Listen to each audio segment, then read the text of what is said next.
So as we wrap up today's session, I just want to leave you with a few other things. We looked at quite a few examples of how to randomize images within Qualtrics. But of course, there's a lot more you can do. For example, you could randomize text using the same logic that we used. If you go back to your Word document, just go to step 6, 7, 8, incorporate all of that code, and wherever you are putting in the image URLs, you can now put in a bunch of text that you want to probably randomize across different conditions. And then you can insert that text into embedded data and use that embedded data in the question. By clicking on the question, there should be an insert pipe text option, and embedded data, go ahead and use your randomized text that way.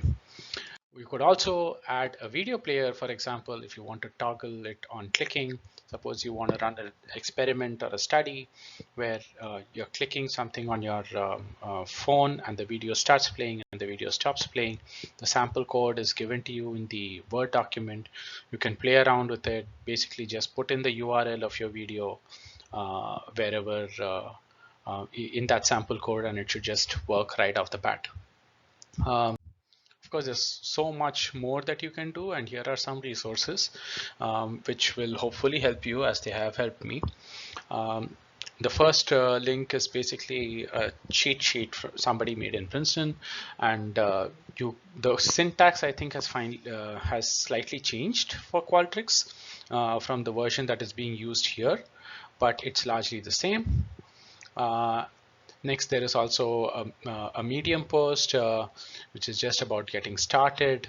There's also the Qualtrics support and the Qualtrics forum. So these two are invaluable in that a lot of the questions that you want to ask and a lot of the things that you want to achieve, there are people out there who have already faced a similar situation, almost exact same scenario that you want to, and there are usually solutions out there which you can use as a starting point to implement your own code.